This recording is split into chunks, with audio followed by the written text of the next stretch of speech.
معنی لیتا ہے جو کہ حقیقی فحاشی نہیں ہے. حقیقی فحاشی وہی ہے جو میں نے آپ سے عرض کی، اور میں آپ کو اس میں ایک اور بات عرض کروں. ایک پیمانہ جو اساتذہ نے بتایا ہے جی وہ یہ ہے کہ فحاشی کے، جیسے کہ میں نے کہا کہ فحاشی کے ہونے کا ثبوت یہ ہے کہ معاشرے میں عدم تحفظ پایا جائے، جی لا قانونیت پائی جائے، آمریت پائی جائے، جہالت پائی جائے اور غربت پائی جائے،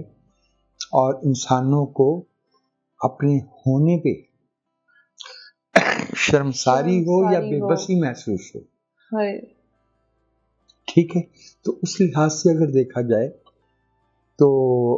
جن معاشروں کے بارے میں ہمارے ہاں ایک غلط تصور پایا جاتا ہے کہ وہاں بہت فحاشی پائی جاتی ہے، آپ دیکھ لیجئے کہ وہ علم میں کہاں ہیں، وہ بندوبست میں کہاں ہیں، وہ انصاف میں کہاں ہیں، انصاف میں کہاں ہیں، وہ تحفظ میں کہاں ہیں، تحفظ میں کہاں ہیں. سو یہ جو ایک عام تصور ہے کہ ہمارے ملک میں فحاشی پھیل رہی ہے، جب کوئی قدرتی آفت آتی ہے تو اس کو فحاشی سے جوڑ دیا جاتا ہے، اور یہ اس پہ بھی اتنی معمولی بات پہ غور نہیں کیا جاتا ہے کہ قدرتی آفت میں متاثر ہونے والے تو غریب غربا ہوتے ہیں، اور جسے یہ فحاشی سمجھتے ہیں، میں اس کو بھی فحاشی نہیں کہہ رہا بھائی، وہ تو بڑی مہنگی چیز ہے، اسے تو ایک خاص مراعات یافتہ طبقہ ہی افورڈ کرتا ہے. یہ بیچاری راجن پور میں جھونپڑے میں رہنے والی ہماری جو ماں ہے، یہ جو دادو میں رہنے والی ہماری بہن ہے، یہ جو ہمارا بھائی جو ہے وہ تلا گنگ اور چکوال میں اور اس سے پرے جو ہے لوور بیر میں رہتا ہے، زلزلے کی فالٹ لائن میں بیٹھا ہے، سیلاب آتا ہے، پہلے وہ مشرقی علاقوں میں آیا کرتا تھا، اب نہیں آتا، اب مغربی علاقوں میں آتا ہے. ان بیچاروں نے کیا فحاشی میں حصے دار ہونا ہے؟ انہی کی اگر ڈیفینیشن لے لی جائے تو پھر فحاشی بہت چوزی ہے، بہت سلیکٹیو ہے، وہ بھی غربا ہی کو نشانہ بناتی ہے جیسے باقی ہر کوئی بھی. اچھا، ہمارے معاشرے میں فحاشی کی اگر ہم اسی ڈیفینیشن کو کنسیڈر کر لیں جس کو یہ سمجھتے ہیں، تو اس سے عورت سے ہی کیوں منسوب کیا جاتا ہے؟ اس لیے کہ ابھی اس معاشرے نے عورت کو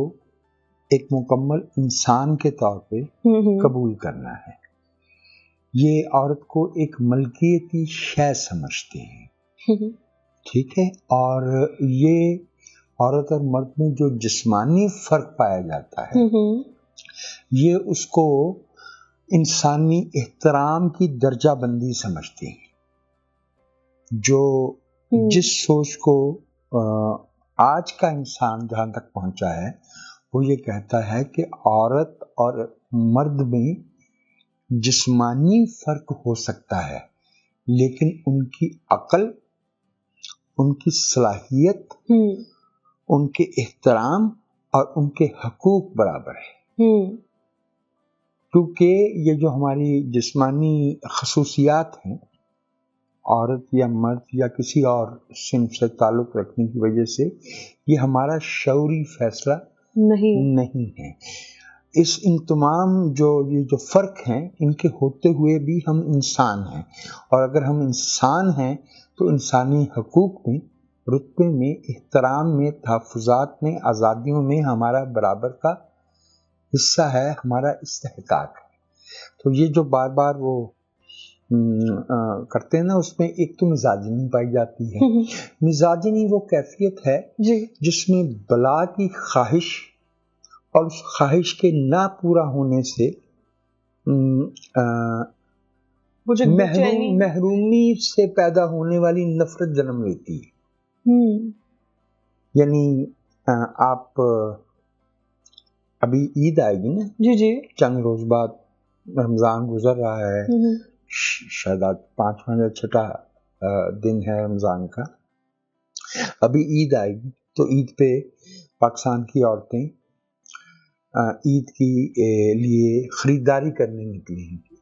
اور مارکیٹوں میں جو ہے نا وہ پولیس والے متعین کرنا پڑیں گے کہ وہاں ہڑبونگ نہ ہو اور وہاں ہیرسمنٹ کے ایشوز نہ ہو۔ وہ ہیرسمنٹ کرنے والے کون ہیں؟ وہی جو رات کو 12 بجے جو ہے نا وہ مذہبی جملے جو ہے وہ فیس بک پہ لگاتے ہیں اور اپنے آپ کو پاسا ظاہر کرتے ہیں، وہی ہوتے ہیں نا۔ اب میں اس سے آگے اگر چلا جاتا تو وہ ہو سکتا تھا کسی کو یہ بات چبھتی، اس لیے میں یہیں پہ رک جاتا ہوں۔ میں صرف یہ عرض یہ دے رہا ہوں کہ فحاشی کا چرچا کرنے میں یا اس کا نام اچھالنے کے پیچھے جو ہے وہ اپنے اندر کی جو گندگی ہے اس کو چھپانے کی ایک ناکام کوشش کی جاتی ہے۔ ٹھیک ہے، اچھا، یہ جو ایک مخصوص طبقہ یا کسی ایک مخصوص فرد کو یہ حق حاصل ہے کہ وہ اپنی فحاشی کی ایک ڈیفینیشن لے کے آئے، پھر اس پہ سوسائٹی کو اور انڈیویجول کو جج کرے، ایک تو وہ کر نہیں سکتا۔ تاریخ میں ہمارے جو فادرز آف دی نیشن تھے، قائد اعظم محمد علی جناح اور لیاقت علی خان، قائد اعظم کی بہن فاطمہ جناح اور لیاقت علی خان صاحب کی بیگم رانا لیاقت علی خان، دونوں پردہ نہیں کرتی تھیں، دونوں تعلیم یافتہ خاتون تھیں۔ بیگم لیاقت علی خان نے اکنامکس میں اور انگریزی میں اعلیٰ تعلیم پائی تھی، اور محترمہ فاطمہ جناح نے ڈینٹسٹری میں۔ دونوں پردہ نہیں کرتی تھیں، لیکن اس زمانے کے آپ اخبارات اٹھا کے دیکھیں، تعمیر، نوائے وقت اور اس طرح کے جو دائیں بازو کے اخبارات تھے، سارا ان کا جو نعرے بازی تھی اور جو طعن و تشنیع تھی اور جو دشنام تھا وہ بیگم لیاقت علی خان پہ تھا، محترمہ فاطمہ جناح کی طرف اشارہ کرنے کی ان میں جرت نہیں تھی۔ میں اسے سمجھتا ہوں کہ یہ ان کی پاور ڈائنامکس، انہیں معلوم تھا کہ اگر وہ قوم کی ماں کے بارے میں بات کریں گے تو ان کی بات سنی نہیں جائے گی، لیکن بیگم رانا لیاقت علی خان کے بارے میں جو نعرے یہ وزیر اعظم ہاؤس کے باہر کھڑے ہو کے کراچی میں لگاتے تھے وہ میں دہرا نہیں سکتا۔ میں صرف یہ بتا سکتا ہوں کہ وہ ان کی ذہنی رذالت کا اظہار تھے۔ جس نے لیاقت علی خان کو قتل کیا سید اکبر، اس کے گھر سے نوائے وقت اور روزنامہ تعمیر کے اداریوں کے تراشے برآمد ہوئے۔ بس اسی سے آپ اندازہ لگا لیجیے، ایک امیر عورت بہت بڑی گاڑی سے اترے تو ان کی جرت نہیں ہے کہ اس کی طرف اشارہ کر سکے، لیکن اگر اسی طرح کے لباس میں مڈل کلاس کی پروفیشنل ورکنگ وومن اس بیچاری کو جو ہے وہ کسی محلے سے گزرنا پڑ جائے تو اس کو گزرنا مشکل ہو جاتا ہے، اس کا جینا حرام ہو جاتا ہے۔ یہ تو وہ معاشرہ ہے جس نے کسی زمانے میں اسکول ٹیچنگ اور نرسنگ، یہ دو ایسے شعبے تھے جن میں پہلے ہماری خواتین جو تھی وہ داخل ہوئی، اور اس کے بارے میں جو محاورے انہوں نے ایجاد کیے تھے وہ ان کے ذہن، ان کے خیال اور ان کے تصور کی عکاسی کرتے تھے۔ اور مزے کی بات یہ ہے کہ جب ان کی اپنی بہن کو، بیوی کو، بہو کو ضرورت پیش آ جائے تو پھر یہ لیڈی ڈاکٹر ڈھونڈتے ہیں۔ یس، اپنی والی کو بننے نہیں دینا، پڑھنے نہیں دینا، لیکن بعد میں obviously ڈھونڈ رہے ہوتے ہیں۔ اچھا، اب اگر ہم سولوشن کی طرف جائیں تو ہمارے جو دماغ ہے، ہمارا جو خیال ہے، ہماری جو سوچ ہے، اس میں سے فحاشی کے مسئلے کو کیسے نکالا جائے؟ میں سمجھتا ہوں کہ اس کے لیے ضروری ہے کہ ہمیں حقیقی فحاشی کو حل کرنا چاہیے۔ حقیقی فحاشی میں نے جیسے عرض کیا کیا ہے، ناانصافی ہے، غربت ہے، آمریت ہے، جہالت ہے۔ اس کو دور کیا جائے تاکہ تمام انسان جو ہے وہ اپنے پیداواری اور تخلیقی جو ان کی سرگرمیاں ہیں ان میں شریک ہوں اور اس بے معنی بحث سے